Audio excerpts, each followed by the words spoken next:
తెలంగాణ ఏర్పడ్డ రోజు మీ అందరికీ తెలుసు. గులాబీ జెండా లేకముందు, మలిదశ ఉద్యమం రాకముందు తెలంగాణని ఎవడు మాట్లాడినోడే దిక్కు లేకుండే. ఎవడన్నా మాట్లాడతామని నక్సలైట్ అని ఇంకోటని బాధలు పెట్టి అరెస్టులు చేసి జైల్లో వారేసిన పరిస్థితులు ఉండే.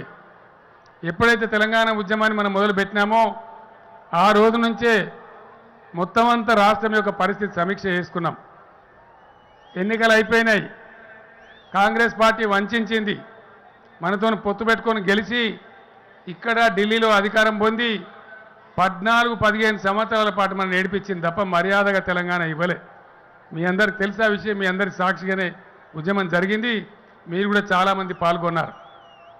చివరికి కేసీఆర్ సచ్చుడో తెలంగాణ వచ్చుడో అని ఆమరణ దీక్ష పట్టి సావు నోట్ల తలకాయ పెడితే మీరందరూ ఎక్కడి వాళ్ళు అక్కడ ఉప్పెనలాగా ఉద్యమం లేస్తే అప్పుడు దిగి వచ్చి తెలంగాణ ప్రకటన చేసినారు.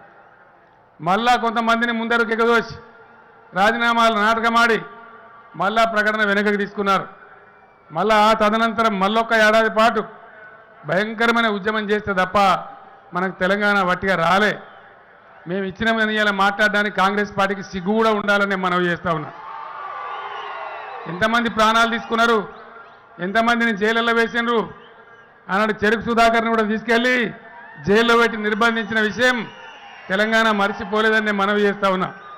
అనేక మందిని అనేక కారణాలు లేకుండా కూడా ఉద్యమకారులని చెప్పి నిర్దాక్షిణ్యంగా జైళ్ళల్లో వేసినా మేము తట్టుకొని నిలబడ్డాం కాబట్టి, పోరాటం చేసినాం కాబట్టి మీరు దిగి వచ్చి ఇచ్చినారు తప్ప మంచి మాటతో ఇయ్యలే. ప్రాణాలు బలి తీసుకున్నారు.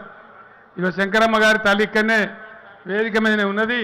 మన శ్రీకాంతాచారి వాళ్ళ తల్లి ఇప్పుడే చెప్పిన అమ్మ నాకు రమ్మని కలవమని చెప్పి ఇట్లాంటి ఎంతోమంది బిడ్డలు తెలంగాణ కోసం తమ ప్రాణాలు అర్పిస్తే తప్ప తెలంగాణ వట్టికేదో పుణ్యానికి ఇయ్యలే.